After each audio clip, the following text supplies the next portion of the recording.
aprender más en las aulas de una universidad o paseando por un robledal, o en un laboratorio de bioquímica o en unos campos de cultivo, escuchando a un profesor de filosofía o mirando a los ojos a un lobo. Para intentar encontrar respuestas a estas preguntas y saber más de animales y naturaleza, medio ambiente, educación, antiespecismo y ecofeminismo, hoy en tu canal Animales con Derechos tenemos a la educadora, divulgadora y escritora Concha López Llama.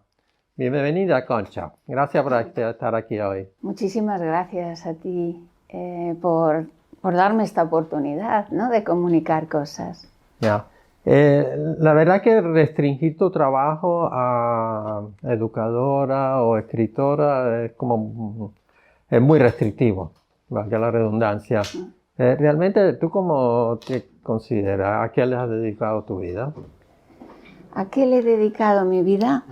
A transmitir aquello que me apasiona, aquello que me emociona, aquello en lo que creo y que entiendo que debe ser comunicado para provocar contagio.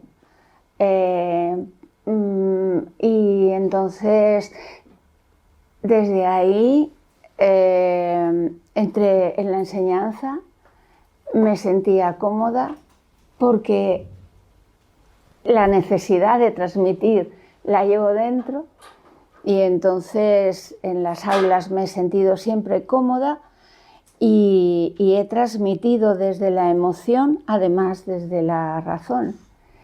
Y luego, cuando perdí la oportunidad de hacer esto por problemas físicos, que me tuvieron que jubilar anticipadamente, pues he seguido divulgando a través de la escritura y comunicando a través de la literatura. Porque antes fuiste profesora.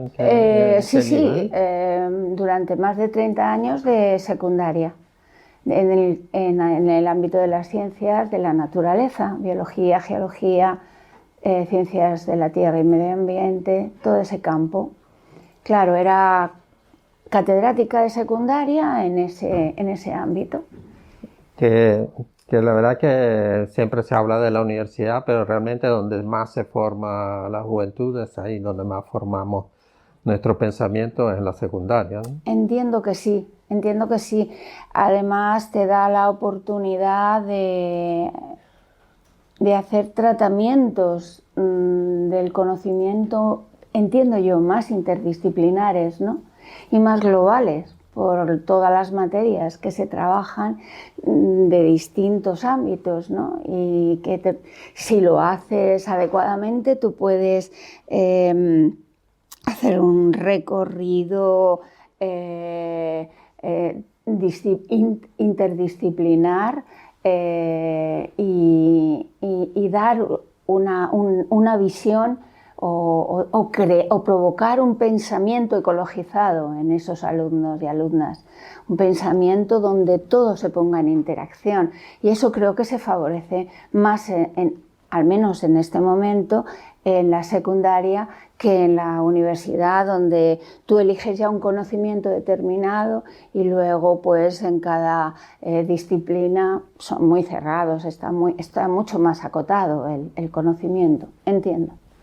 Ahora, los programas como están hechos hoy en día para la educación media, ¿permiten o ya están enfocados a eso que tú me estás diciendo? O sea, no, eso queda muy al libre albedrío del profesor. Depende de qué profesor te dé clase, ¿no? Depende de cómo sea su personalidad, su desarrollo, su formación en didáctica, ¿vale? Porque parece increíble, pero a día de hoy se sigue reproduciendo la metodología que han empleado contigo en la universidad o en secundaria, que es contenido disciplinar y puro y duro. Entonces, y reproducen el mismo esquema los jóvenes profesores de hoy en día, ¿no? yo llevo ya desde el 2008, creo que fuera de la enseñanza secundaria, y, y yo me alucino cuando escucho a algunas personas jóvenes que han ganado algún premio y que destacan lo que hacen como algo innovador. Y me sorprendo cuando lo oigo porque yo ya lo hacía años atrás, incluso desde el 90 y tantos, desde mediados del 90, ya había comenzado a trabajar de otra manera en el aula, ¿no? Y ahora eso se está haciendo como algo novedoso, se está diciendo como algo novedoso. Por tanto, no se ha provocado el cambio. Claro. Y no, depende muchísimo de que des con una persona o con otra. La mayoría del profesorado sigue impartiendo contenidos de una manera muy acotada, muy disciplinar. Y lo que en mi época llamaban nocionismo, ¿no? Sí, claro. Entonces es triste, pero así es. Yo luché porque no fuera así, al menos desde mi materia, pues intenté trabajar de otra manera. Claro. En la actualidad vives en la mal llamada España vaciada. No sé si ese es un término correcto, si tú asumes. Bueno, a ver, España vaciada. ¿Vaciada de qué? ¿De quiénes? En este momento, si nos referimos a la especie sapiens, a Homo sapiens, está vaciada. Si se ha ido la gente joven y queda gente envejecida viviendo ahí, pero sin desarrollar la acción rural que se venía haciendo y que habían hecho cuando eran jóvenes, ¿no? Entonces, la verdad es que es una pantomima de la ruralidad, ya no... Y eso, en ese sentido, podríamos decir que es una España vaciada de humanos. Pero conforme los humanos se han ido yendo de los pueblos hacia las ciudades, atraídos por el canto de las sirenas, que no es otro que el del capitalismo neoliberal y tal, y de la globalización, toda esta historia, entonces conforme eso ha ido ocurriendo, ese tránsito ha ido dándose, las otras especies, las silvestres, van recuperando terreno agrícola, terreno cultivado, y yo eso lo percibo desde mi ventana, ¿no? Como avanza, por ejemplo, en mi tierra el robledal, ¿no? El monte de robles, le veo avanzar, le siento avanzar, y eso que el roble es lento, pero se nota su avance, y se nota el avance de especies. Los corzos están cerca de las casas,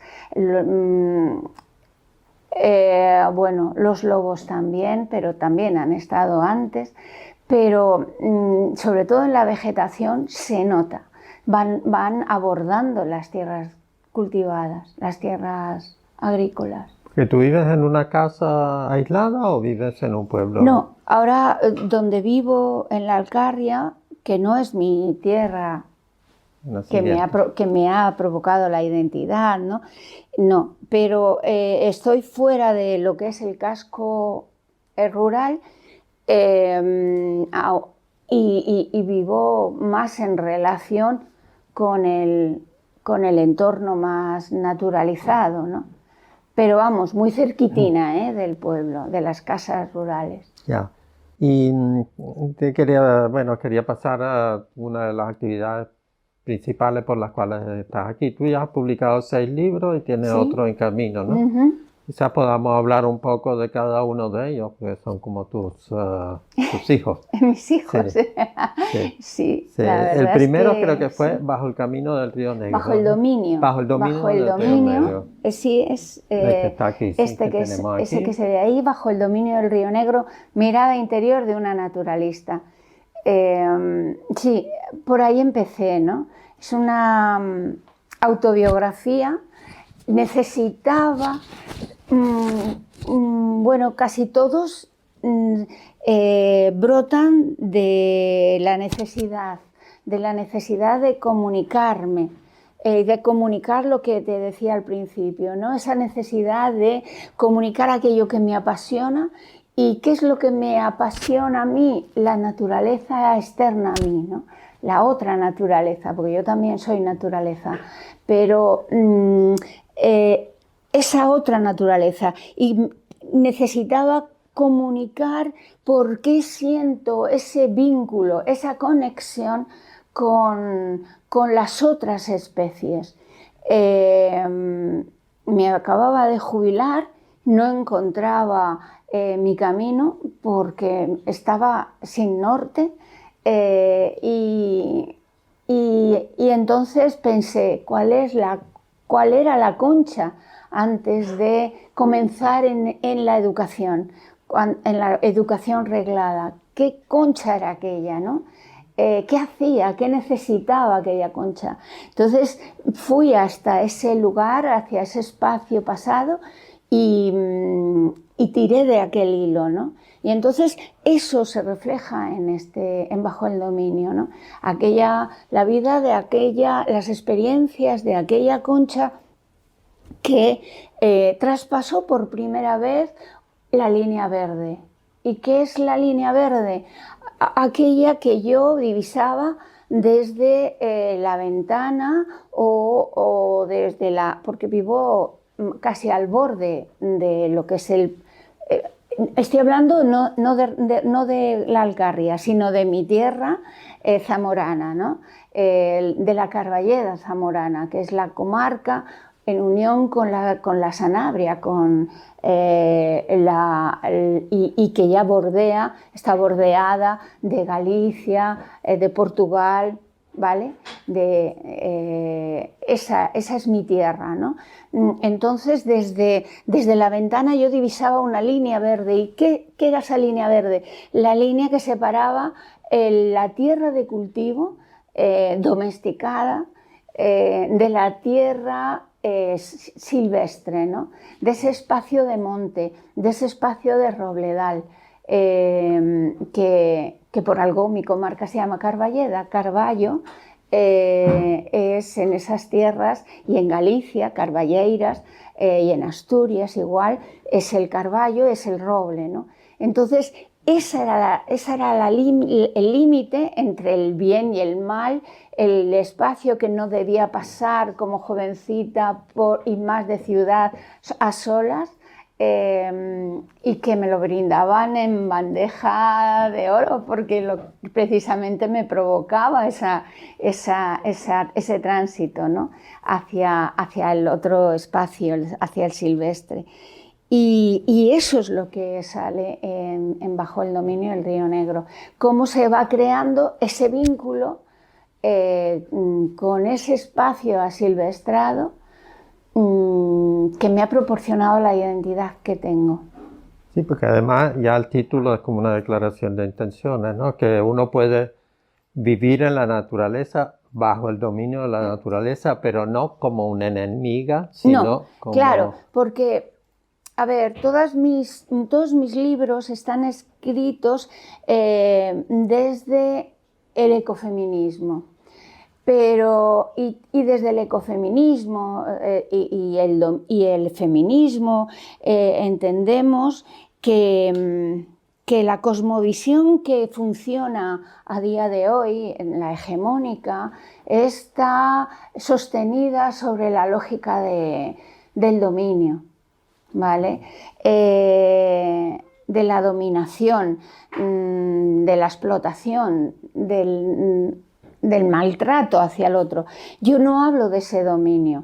En biología, cuando se habla del dominio de un río,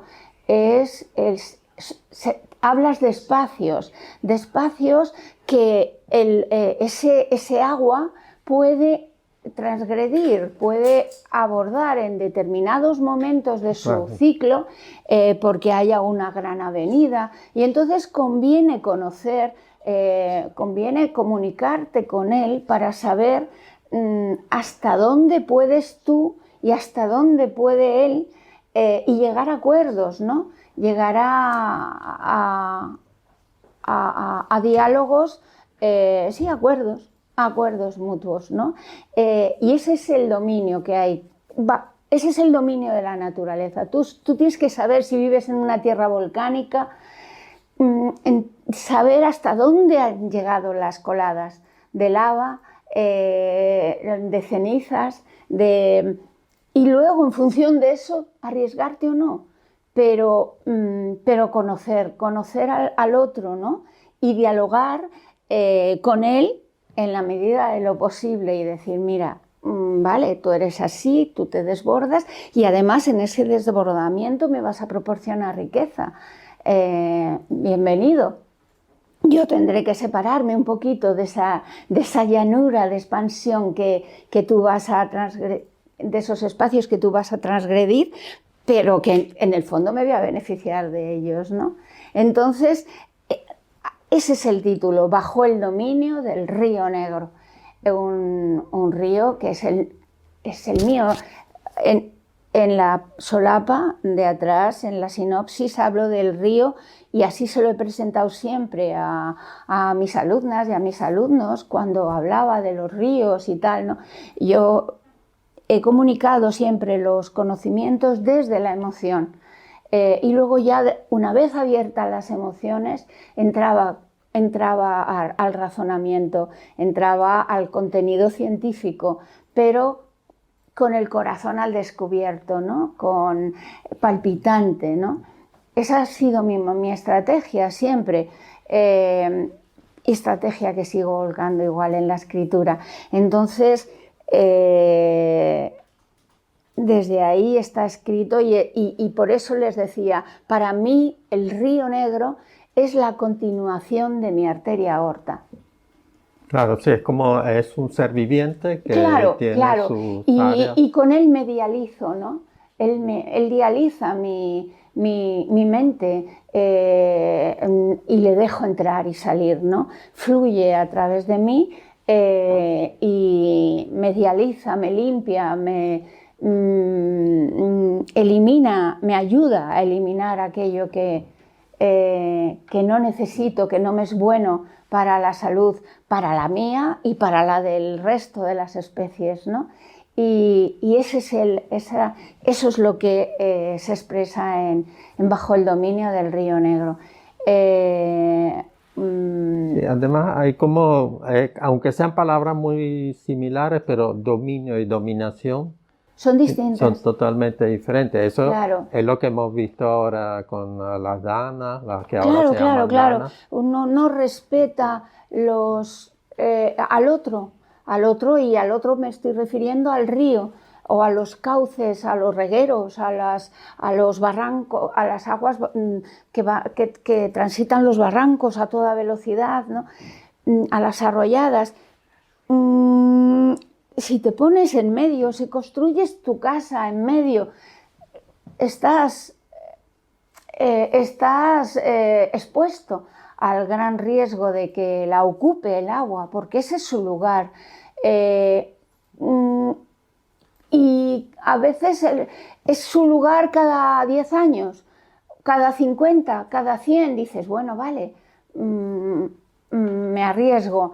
Pero es que con el cambio, con el calentamiento global, todos sabemos que esos números se van acortando.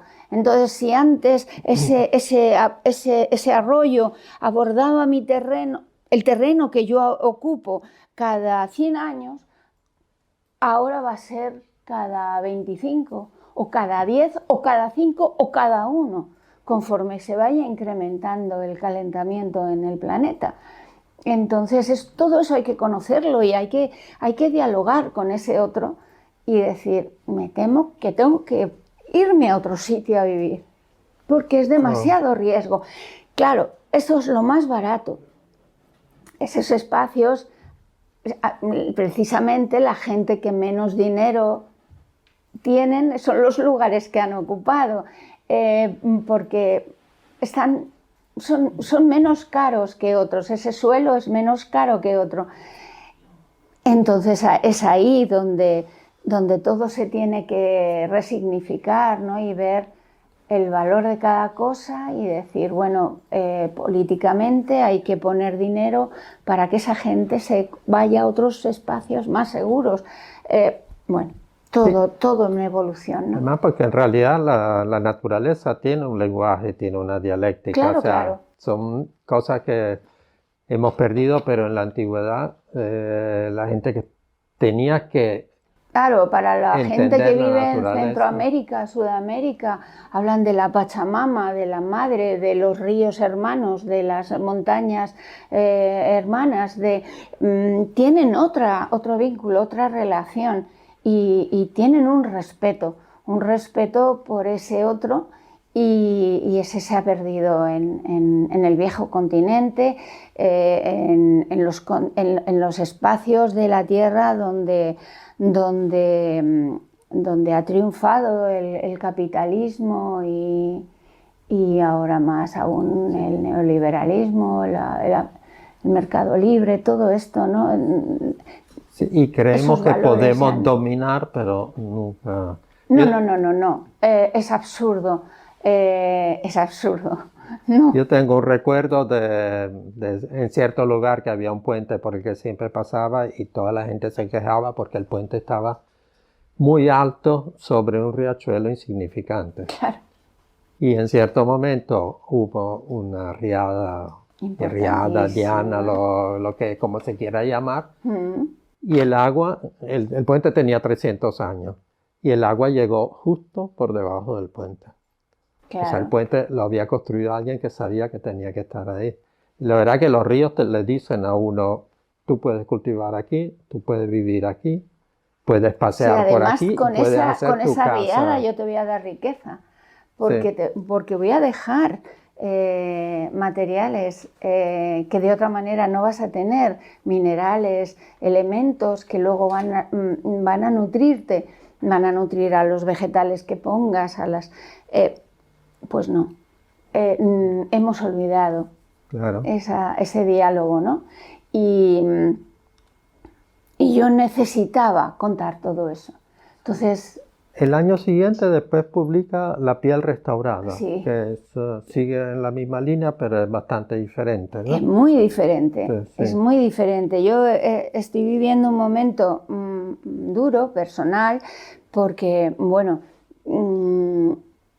porque ya digo, me han jubilado y a pesar de tener un currículo muy especial, con muchísimos premios en la didáctica de las ciencias y de ofrecerme a participar de otra manera con la visión, porque era un problema de visión, con la visión que me estaba quedando dispuesta, pues no lo entendieron, porque el currículo hablaba por mí. Y entendía que podía trabajar mucho en formación del profesorado, que ya había trabajado, había estado dando también muchas ponencias en relación con los proyectos innovadores que yo desarrollaba en el aula. Pues no importó. Un funcionario tiene que hacer determinadas cosas y punto. Las fronteras, los límites están muy establecidos y no supieron darme trabajo diferente que me permitiera abordar, porque claro, en el aula con la vista que tenía no se podía hacer, ¿no? Entonces eso me llevó a la escritura, afortunadamente, como digo, pero yo había pasado también un proceso interior muy duro de relación con mi familia, ¿no? Y se me estaba creando mucho trauma interior. Es verdad que el trabajo lo cubría y lo diluía de alguna manera, pero cuando me quedé con la jubilación, digamos que se hizo más evidente y entendí que era un momento donde mi mente estaba muy perturbada por el deterioro físico que estaba viviendo a nivel visual y luego por todas esas experiencias vividas a nivel personal, ¿no? En relación sobre todo con la vida familiar.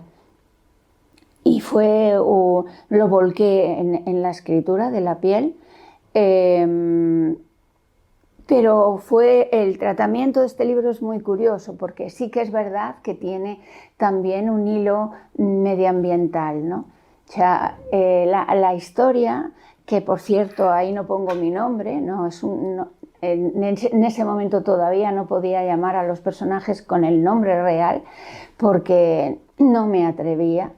Cuando se habla de la familia resulta muy duro, o sea, se hablan de padre, madre, abuelos, es algo que, bueno, es duro y no todo el mundo que está en tu entorno lo recibe bien. Entonces, bueno, no puse los nombres reales, pero entonces lo que hice fue utilizar además un hilo conductor que eran los objetos que yo encontraba en la calle, que mi pareja y yo encontrábamos en la calle y que los llevábamos a casa, los reutilizábamos, ¿no? Los restaurábamos y los colocábamos en nuestra casa, bueno, como parte de nosotros, ¿no? De nuestra creación como pareja, ¿no? Iba parejo al desarrollo como pareja. Entonces entendí que podía ser interesante utilizar a esos objetos que al mirarlos me evocaban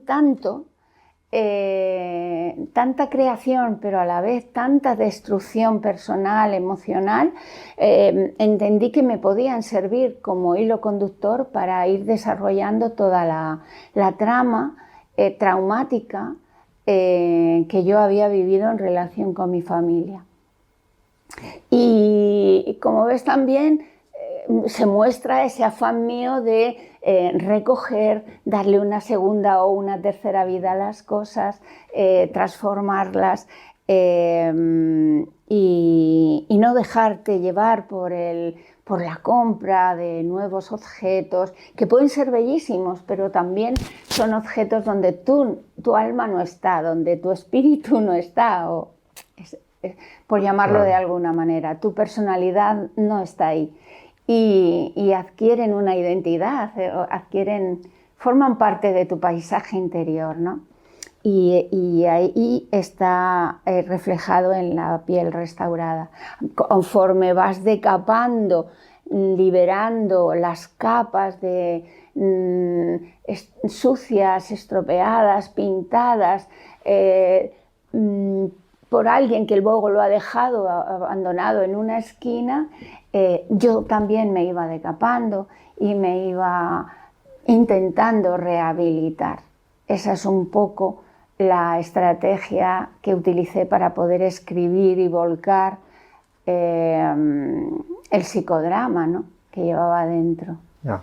Mira, quería pasar ahora a hablar que hay un animal que es muy presente en tu obra, que es el lobo y sobre todo las lobas, ¿no? Yo te conocí por un libro que se llama Beatriz y la loba, que bueno, lo recomiendo siempre porque es un libro muy entrañable y creo que además muy original en ese momento en que se publicó. ¿Nos puedes contar un poco de Beatriz y la loba? Sí, por supuesto. ¿Y por qué lobos? Bueno, de los 6 libros publicados a día de hoy, 3 llevan el nombre de lobo, ¿no? O de loba. Beatriz y la loba, Espejo lobo, que es este de aquí, y La loba y el podenco. ¿no? Beatriz, Espejo Sí, y lo La podemos Loba. enseñar. Estos son los 3 libros que llevan la palabra lobo o loba en la portada. ¿Y por qué lobo o loba? Primero, ¿por qué lobo? Porque mi tierra es la Carballeda y la Carballeda zamorana. Y esa es tierra de lobos y no lo ha dejado de ser nunca. Afortunadamente llegó en aquel tiempo de los 70 del siglo pasado Félix Rodríguez de la Fuente y cuando estaba a punto o ya había desaparecido en otros lugares de España, todavía en mi tierra no, y encima Félix lo rescató como especie cinegética, utilizando esa estrategia. Lo podemos cazar, pero regulémoslo. Esa caza no se puede exterminar, porque si demos valor al lobo por lo que es. Empezó a hablar aquel hombre que mucha gente conoce, porque todavía a día de hoy se sigue mostrando sus grandes series televisivas, pero en aquel momento fue algo excepcional, ¿no? Era un hombre que hablaba de ecología, y en la palabra ecología incluía al humano, que eso era más excepcional todavía. Es decir, estábamos incluidos, Homo sapiens estaba incluido como especie dentro de la ecología global. Entonces, pero el lobo ocupaba un lugar para él excepcional dentro de ese ecosistema ibérico. Y claro, yo era jovencita y bueno, pues una hija de Félix, porque lo adoptas como maestro, ¿no? Y luego ya haces biológicas y encima estás en tierra de lobos, pues ¿qué más quieres, no? Entonces convierto al lobo, junto con los carballos, los robles de la Carballeda, junto a mi río Negro, son como los grandes tótem, ¿no? Los grandes referentes de mi vida en relación con la naturaleza silvestre. Y entonces necesito escribir sobre el lobo, necesito compartir con las demás personas esa pasión que me lleva a vincularme con el cánido silvestre. Esa es la razón por la que escribo sobre lobos. ¿Por qué también sobre lobas? Beatriz y la loba y el podenco.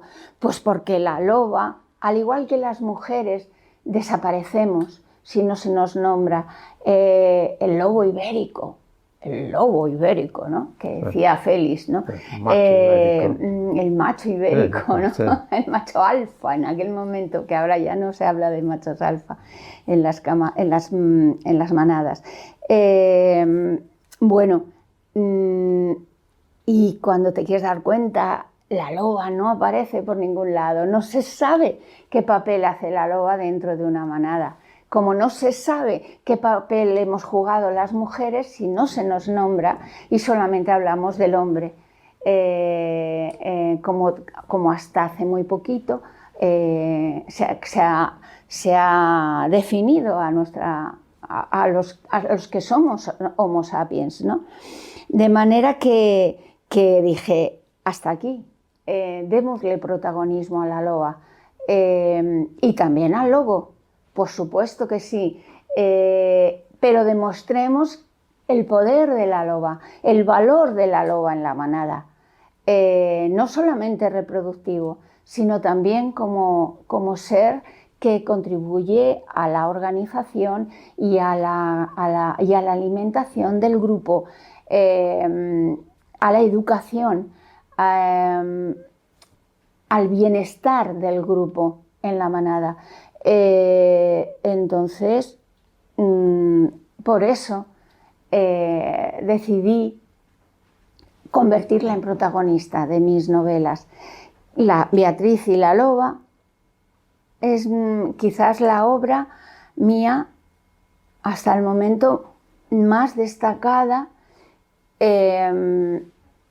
por sus cualidades, por sus características dentro de ecofeministas, ¿no? Dicho por Alicia Puleo, por Yayo Herrero, por mucha gente experta en ecofeminismo, ¿no? que que bueno, pues les sorprendió. Y puesto que decían que no había novelas en España, que era la primera novela ecofeminista tal en lengua Estamos castellana. hablando de 2014. 2014. Sí. Y entonces es una novela para mí, como dices tú, entrañable, pero imagino que de otra manera a como es entrañable lo utilizas tú. Para mí entrañable porque primero me puso en contacto con el ecofeminismo que yo desconocía y que ellas se sorprendieron, las grandes maestras, Alicia Puleo, como digo, Yayo, se sorprendieron cuando yo dije, no, yo de ecofeminismo no sé nada, yo sé de ecologismo y sé de feminismo, pero de ecofeminismo no, intuyo que tengo que serlo, pero no contemplo sus claves, no las conozco. Y Alicia me dijo, toma, léete este libro, creo que aquí vas a entenderlo todo. Y fue su primer libro, ¿no? Otro mundo posible, ecofeminismo para otro mundo posible. Y ahí fue cuando me di cuenta y dije, ostras. Bueno, pero es que Alicia Puleo teoriza lo que tú pones paso en a la práctica. Igual le pasaba a Yayo Herrero, ¿no? Decía, Dios, una cosa que yo he dado tantas vueltas en la cabeza para poder entenderlo, tanto razonamiento empleado, y cuando leo esta novela, tú lo expresas desde las vísceras. Claro, estaban enamoradas con esta historia, con ese producto, por lo que estoy diciendo, ¿no? Entonces, para mí aquello fue maravilloso, porque me di cuenta, yo siempre me había preguntado, ¿y dónde van a estar mis libros en una librería? ¿En qué estantería me van a colocar? Entonces, de repente tenía una ubicación, un lugar en el mundo. Pero... La filosofía ecofeminista me ofrecía un lugar en el mundo, porque cuando la descubrí entendí que la llevaba dentro de alguna manera, ¿no? Vamos, también no de en manera. narrativa podría estar perfectamente, porque sí, podría estar en narrativa, pero yo la vinculaba, como hay tanto de naturaleza externa, de naturaleza silvestre en ellas, no era fácil colocarla. Me decía alguien, claro, es que donde las guías de naturaleza no puede estar. Digo, no, claro. Por supuesto, pero en narrativa, con tanto como hay en narrativa, ¿sabes? Entonces, cuando me ubican en el ecofeminismo, pues me sentí como tranquila, como, bueno, acogida, ¿no? Sí, pero es que a mí me llama mucho la atención eso de que sea la loba, porque en los documentales de Rodríguez de la Fuente, una de las cosas que llamaba siempre la atención y que le hacía ver que qué buen padre es el lobo, ¿no? Que el lobo caza y después regurgita la comida para... Oye, en la naturaleza normalmente siempre la madre es la que cría los cachorros. Y resulta que el lobo es un buen padre. Dijo, sí, pero resulta que la loba es una buenísima madre. Sí, y es una buenísima administradora de la manada. Claro. ¿Verdad? Se hablaba del macho alfa, que es el macho alfa, que es el que guía la manada. Pero realmente quien lleva toda la manada son las hembras lobas. Claro, sí, claro. Es muy la hembra loba tiene una capacidad de organizar, si las manadas son grandes, que en España desafortunadamente no lo son, porque nuestro territorio no es Yellowstone o Norteamérica, territorios tan amplios, ¿no? Asilvestrados no tenemos, ¿no? Pero cuando las manadas son numerosas, las hembras organizan a los que están por debajo de ella, tan jóvenes. Sí, tanto a los por machos edad, como a los tanto hembras, a los machos como a las hembras. Entonces, o sea, ella tiene su lugar en el mundo y lo tiene muy claro cuál es cuál debe ser su actitud, cuál debe ser bueno, su manera de gestionar aquello, ¿no? Entonces, claro, Claro, ahora es interesantísima Beatriz La Loba, justamente, que es una mujer, eh, podríamos resumir, maltratada, que busca un refugio, lo busca lejos de donde había sido maltratada, y se encuentra con la loba, que es un animal perseguido, claro. que está preñada con los cachorros En realidad, y necesita claro, también. pero en realidad no se encuentra nunca directamente. No. Es que sí, hay gente que sigue comprándola y que sigue trabajando sobre ella.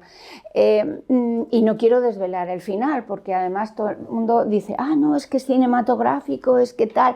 Sí, es sorprendente. Entonces no quiero desvelar el final, pero porque, como digo, está muy vigente y siguen. De hecho, ahora mismo una mujer que he conocido este mismo verano, también profesora de secundaria en Jerez de la Frontera, de literatura, ha elegido Beatriz y la Loba para trabajar en clase con el alumnado y trabajar en torno a la figura del lobo, pero del lobo como especie, como Canis lupus, ¿no? Y estudiarlo de esa manera que te decía yo, interdisciplinarmente, ¿vale? Entonces, pero partiendo del libro de Beatriz y la Loba, ¿no? Entonces, bueno, es una alegría inmensa porque lo que yo quiero, además, es llegar a la gente joven, como he llegado siempre en mi trabajo profesional, ¿no? Como funcionaria. He estado siempre trabajando con la gente joven y necesito seguir llegando a esa gente joven que en algún momento toman las riendas del mundo, de la gestión de lo vivo. Entonces, a esas hay que llegar. Y me alegra muchísimo este proyecto, por ejemplo, ¿no? Y claro, y van a conocer algo de lo que no se habla, ¿no? De esa loba, de esa organización en manada, del papel de cada cual, porque de los lobos, se habla de los lobos y se les muestra siempre, si se puede, en los museos. Yo no sé si has visitado museos de naturaleza, pero son tremendos. Sí. Es tremendo. Solo se muestran escenas de caza, de lobos de manadas persiguiendo a un corzo, maravillosas esculturalmente hablando, o sea, como esculturas, ¿no? Por ejemplo, en Ávila, en la provincia de Ávila. Por cierto, museos que están subvencionados y pagados por el lobby cazador de esas tierras. Entonces, y hay sitios donde tienes que entrar en la oscuridad y lo que ves es una boca de lobo enorme, abierta, con las encías rojas. Pero bueno, ¿de qué estamos hablando? Del lobo es como que se va a comer. A los humanos y a las humanas se nos mostrara comiendo carne al punto, chorreándonos un poco sin cuidado y chorreándonos la sangre, porque eso se da todos los días en las casas, los que coman carne, que son la gran mayoría, ¿no? En cuanto hay una barbacoa, todo el mundo come carne. Si se nos muestra solo así... Queremos mantener el mito del lobo que se come a Caperucita. Esto es. Entonces, había que... O sea, el lobo es mucho más que un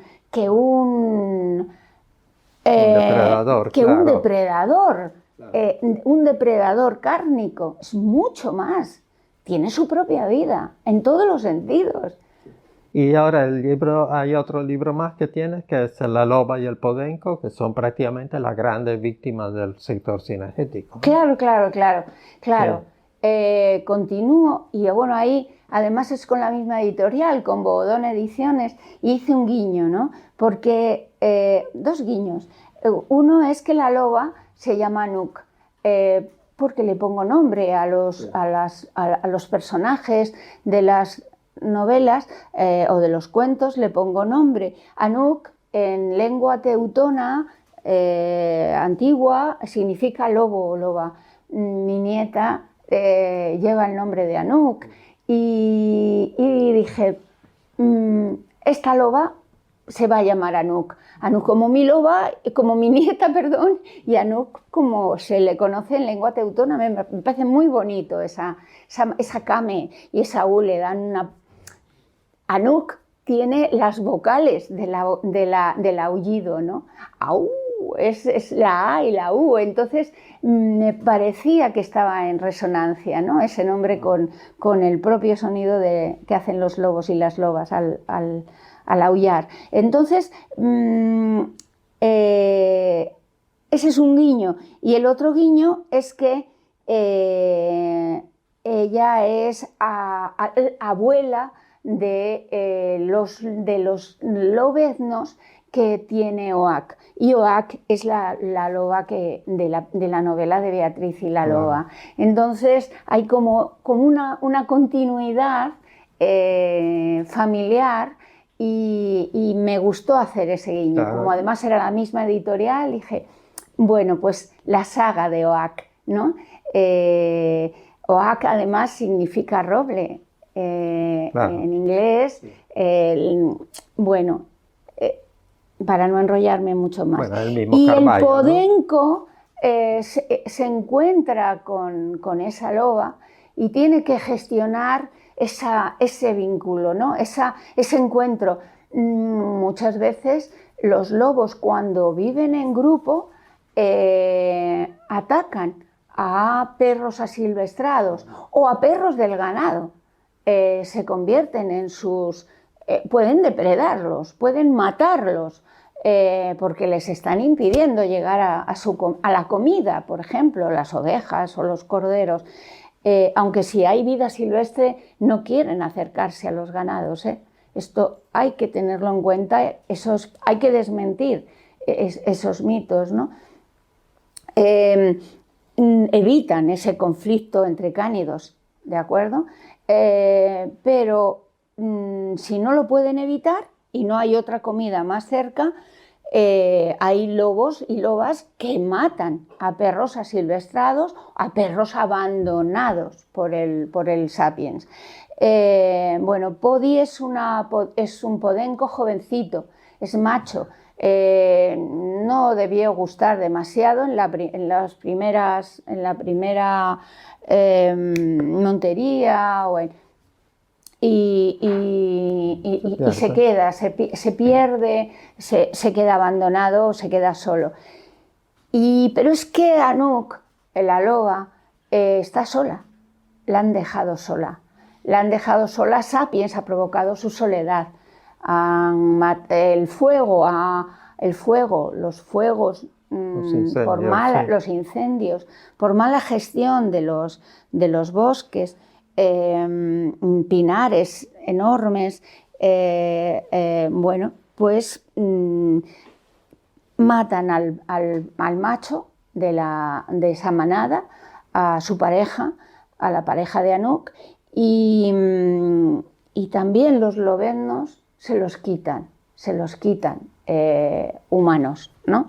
Que esa es una práctica que ha sido muy habitual en la España rural hasta hace muy poco. Quitan, ¿y qué Sí, hacen sí, después? claro. Había que exterminar al lobo del entorno. ¿Y cómo? Pues con los pequeños. Porque el lobo caza para los lobeznos, pero la loba también. Si la loba puede dejar a los lobeznos, como en Beatriz y la loba, lo puede dejar con alguien de la manada, como pasa con un lobo viejo, que ahí no me gusta la palabra, pero recurro a un lobo viejo para que haga de niñera, ¿no? Para que desarrolle ese papel de abuelo, ¿no? Porque hay abuelas, hay tías que en las manadas numerosas que hacen esos papeles. En ese caso, la madre puede salir a cazar, porque es duro, la crianza, como nos pasa a las mujeres. Entonces estamos hartas de que nos tiren de los pelos, de que nos arañen en las tetas, de que nos chupen demasiado el pezón, de que no tengamos un mínimo de individualidad. Y para eso están esas otras figuras, cuando las manadas son numerosas. Ahora, si la manada no es numerosa, pues la madre se tiene que quedar, porque tiene que cuidar de los lobeznos. Pero si no, también la madre sale a cazar, no solo el padre, no solo el lobo antes llamado alfa. Bueno, entonces se juntan y tienen que gestionar esa relación, que no es fácil, El perrillo no sabe nada porque ha estado en una nave abandonada, criado en una nave, que ya sabemos lo que son esos espacios de tortura para un ser lleno de vitalidad. Y bueno, tampoco vamos a hacer spoilers. Claro, tampoco vamos a no hacer vamos a spoilers. hacer La gente que tiene que leer el libro. Pero la loba también le necesita a él. De alguna manera se busca un apoyo mutuo. De alguna manera. No estamos idealizando, No se busca idealizar y decir, ¡ay, qué buena es la loba! ¿Cómo ayuda al lobo? No. No haría un flaco favor a las dos especies, ¿vale? Pero sí que se muestra un cierto apoyo porque ambos, de alguna manera, se necesita. Y esto es real. De hecho, en Pirineos yo recuerdo una pareja, claro, porque he tenido que leer mucho sobre lobos para poder escribir no ficción, no ciencia ficción, sino realidad sobre la cultura del lobo. Y en Pirineos, por ejemplo, había una loba, perdón, ¿qué era? Es que no es lo mismo, pero bueno, perra y lobo creo que era una pareja silvestre y asilvestrado, podríamos decir, y funcionó durante meses, casi un año, funcionó extraordinariamente bien como pareja, y mataron al perro. La Seprona acabó con el cánido asilvestrado o a la perra, es que no recuerdo ahora mismo, para que no se reprodujeran. Yo no he querido llegar a ese momento, eres un podenco jovencito, y no he querido llegar a ese momento para, que fuera más adulto para evitar el conflicto, porque me costaba. Sí. Mira cómo nos saca el tiempo es nuestro principal enemigo. Y el tema es tan interesante y tan variado. Sí. Mira, bueno, después ya como las teóricas, como Yayo Herrero y como Alicia Puleo, ya te dicen que eres ecofeminista, tú ya te atreves y escribes un libro y lo titulas Yo Ecofeminista. Claro, es un libro de agradecimiento y de compromiso. Todos son libros comprometidos, pero Yo Ecofeminista es un libro que se escribe desde el agradecimiento, porque durante años empecé a formarme, a leer, porque al darte cuenta de que yo leía, por ejemplo, el libro de Alicia, Ecofeminismo para otro mundo posible. ¡Ostras! Y yo me veía en los párrafos que leía de las diferentes autoras que aparecen en ese libro, que es maravilloso, es la Biblia. Desde el ecofeminismo, ¿no? Entonces, un libro de cabecera básico. Entonces, lo tengo totalmente subrayado y yo veía, joder, yo estoy ahí, yo soy esa, yo estoy ahí. Entonces, claro, eso es riquísimo, ¿no? Te vas encontrando y vas estructurando ese conocimiento, y está volcado aquí, porque entendí que eso era mi aportación a este principio filosófico y a este movimiento, porque es también activismo, Y entonces lo expreso en este libro. ¿Pero cómo lo expreso? Desde la autobiografía. Entonces lo que hago es combinar textos míos, experiencias mías. El libro se titula Yo ecofeminista, vivencias y pensamientos en diálogo transformador. Entonces, claro, yo leo cosas, ahí me reconozco, y entonces tomo ese texto de ensayo y lo intercalo con mis textos autobiográficos. Entonces, así se va configurando todo el libro, desde la niñez al presente. Sí, el libro se lee muy bien porque es justamente como un péndulo de la teoría a la praxis, de la praxis a la teoría. Claro, claro, de lo abstracto a lo, de lo concretito, de lo particular a lo general, a lo abstracto, algo que cuesta mucho, porque a la gente le... Claro, siempre tengo mi objetivo didáctico, también es una guía, ¿no? Y entonces un libro de ensayo no lo lee todo el mundo, les resulta más difícil, pero claro, si yo muestro mi experiencia y es sencillita y la ven, y luego leen el texto de ensayo, es más fácil hacer ese tránsito. Claro. Mucho más fácil. Y entonces dije, pues este es el siguiente objetivo y mi aportación a algo que me ha ayudado a crear, a entender la cosmovisión que yo había ido pergeñando desde muy niña, ¿no? Sí, ahora sé que ya tienes prácticamente listo otro libro que va a ver la luz dentro de un poco tiempo, y ya no hablamos de lobos, pero hablamos de otro animal del cual se habla muy mal siempre, y que no hay que hablar tan mal. Exactamente, está muy estigmatizado, y también por la religión, al igual que el lobo. El lobo es el Cordero de Dios que quita el pecado del mundo. Cristo, pues ¿quién va a ser el lobo? Pues el demonio, ¿no? Es muy fácil, tal. En este caso son los murciélagos. Y el problema medioambiental que se describe en el último libro, que entrará en alguna editorial a comienzos del año, pues es... el nombre es muy bonito, ¿no? Niztala y las galeanas. Niztala es la murciélaga, Niztala porque pertenece al género Niztalus, Niztalus leisleri, es un murciélago nóctulo, y son murciélagos más grandecitos que los murciélagos más normales, son murciélagos de bosque principalmente, y además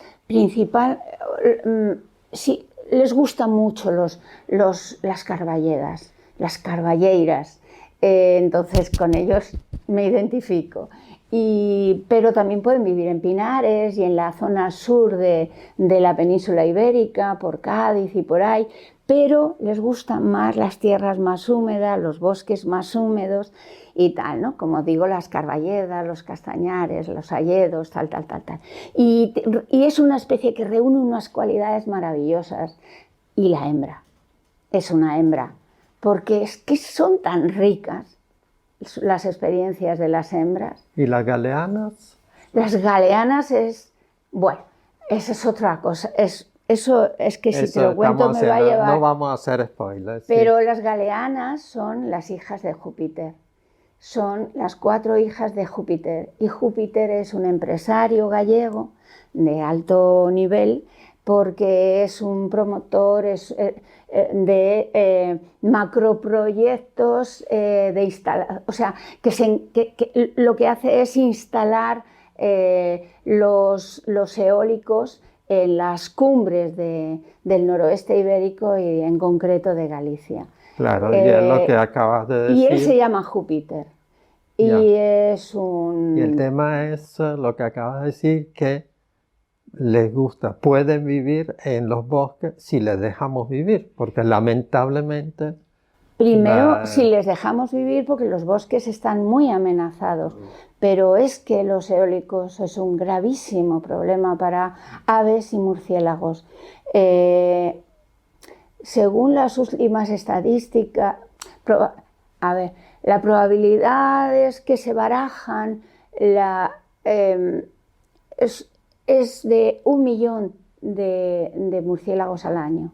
Caen como resultado de la instalación de estos colosos energéticos, ¿no? de estos aerogeneradores, macroaerogeneradores. Porque no solamente mueren por el impacto de las alas, sino de las alas al rotar, sino por barotrauma, por la diferencia de presiones que se crean entre el interior del cuerpecito tan pequeño de un murciélago de escasos gramos con la del entorno de rotación de las alas.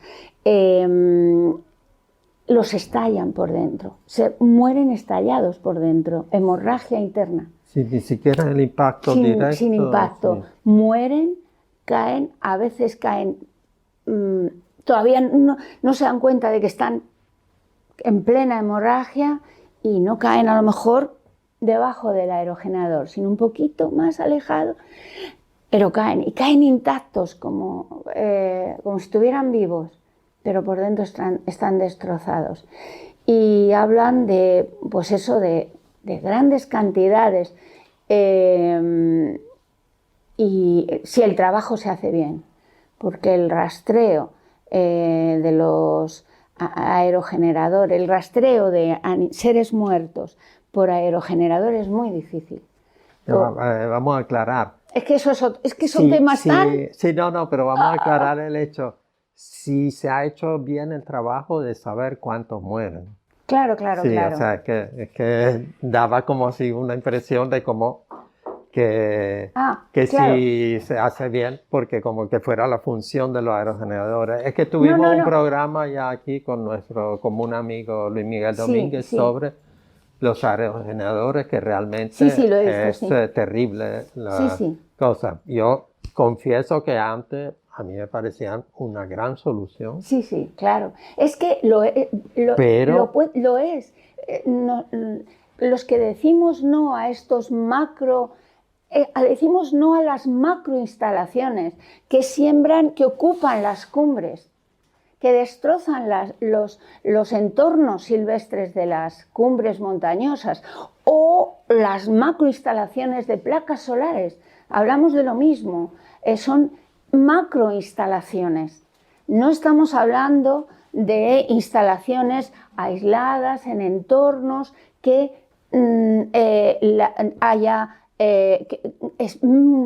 las especies no sean abundantes, no estén en peligro. O sea, todo eso hay que contemplarlo, ¿vale? Hay que estudiarlo detenidamente. Pero lo que se está haciendo no se está haciendo desde ningún estudio posible, simplemente desde el valor del dinero. Entonces se están poniendo enormes cantidades de macrogeneradores, macroinstalaciones de macroaerogeneradores. Son colosales. Son de más de 200 metros de altura, aspas de 80 metros. Es una locura. Entonces...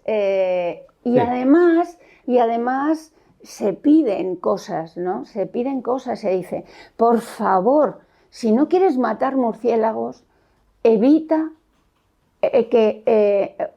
pon a los aerogeneradores a funcionar a velocidades que no sean inferiores a 6 metros por segundo.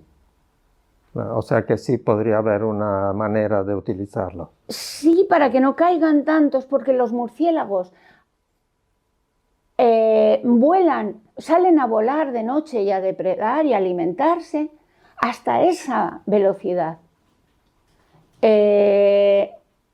Si tú pones el aerogenerador a funcionar con una velocidad de viento de 3 metros por segundo, te vas a encontrar al aerogenerador funcionando y al murciélago volando, y caen.